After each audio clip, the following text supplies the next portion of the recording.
मक्का में आता अबू सुफियान बहुत बेचैन था। दिल बार बार कह रहा था, आज कुछ होने वाला है।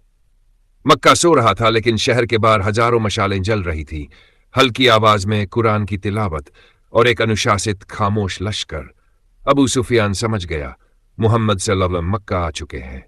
यही अबू सुफियान, बदर का साजिश करता, उहुद का सरगना, खंदक का आयोजक, नजाशी के दरबार में मुसलमानों को गुलाम और बागी कहने वाला, जिसकी बीवी हिंद ने हजरत हमजा रदियल्लाहु अन्हु का सीना चीरकर कलेजा चबाया था।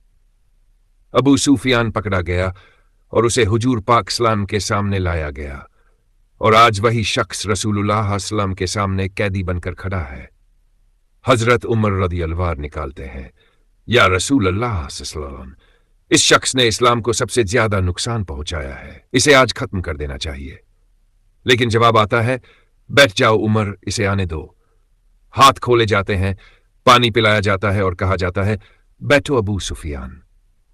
पूरी जिंदगी दुश्मनी निभाने वाला आज रहमत के सामने बैठा है।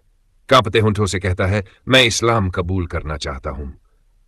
रसूल रहमत मुस्कुराते हैं, जाओ, तुम आजाद हो। आज तुम्हारा घर अमन का घर है। जो तुम्हारे घर में दाखिल होगा महफूज रहेगा।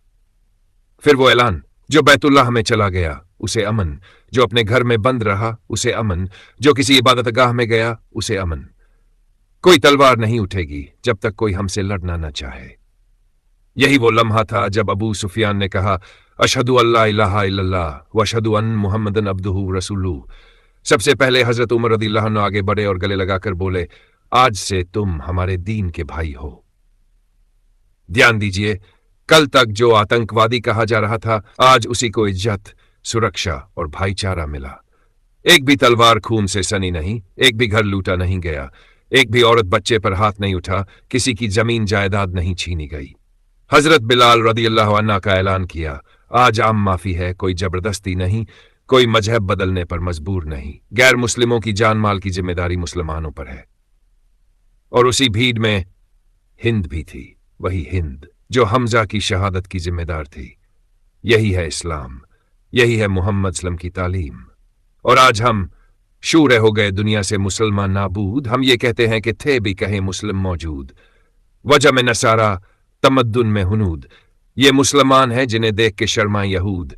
यूं तो सैयद भी हो, मिर्जा भी हो, अफगान भी हो, तुम सभी कुछ हो, बताओ तो मुसलमान भी हो।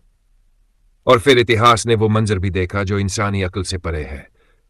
काबा शरीफ की चाबी भी लौटा दी गई।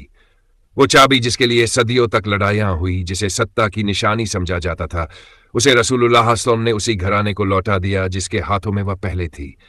कोई बदला नहीं, कोई तौहीन नहीं, कोई ताकत का घमंड नहीं, बस इतना फरमाया, ये अमानत कयामत तक तुम्हारे पास रहेगी। ध्यान दीजिए, दुनिया जीतने वाला इंसान सबसे पहले अमानत लौटाता है। और फिर मक्का का माहौल बदलने लगा। जो लोग अपने गुनाहों को याद करके घर के दरवाजे बंद किए बैठे थे, जो सोच रहे थे हमने बहुत जुल्म किए हैं, हम माफी के काबिल नहीं, वो एक एक करके छुपने की जगहों से बाहर आने लगे। क्योंकि उन्होंने देखा, कोई कत्ल नहीं, कोई इंतकाम नहीं, कोई हिसाब किताब नहीं, सिर्फ माफी, सिर्फ अमन, सिर्फ रहमत। लोग रोते हुए बाहर निकले, सर झुकाए, आंखें शर्म से भरी हुई, और कहा, अगर ये बदला लेना चाहता तो आज मक्का खून से लाल होता, अगर ये जालिम होता तो आज हम जिंदा न होते। यही वो लम्हा था जब दुश्मन खुद गवाह बन गया। यही वो लम्हा था जब लोगों ने समझ लिया, यह इंसान नहीं हो सकता, ये तो अल्लाह का भेजा हुआ रसूल है। फतह मक्का तलवार की जीत नहीं थी, बल्कि अखलाक की फतह थी। और आज हम उसी नबी सल्लल्लाहु अलैहि वसल्लम के उम्मती होकर छोटी छोटी बातों पर गले काटने को तैयार रहते हैं।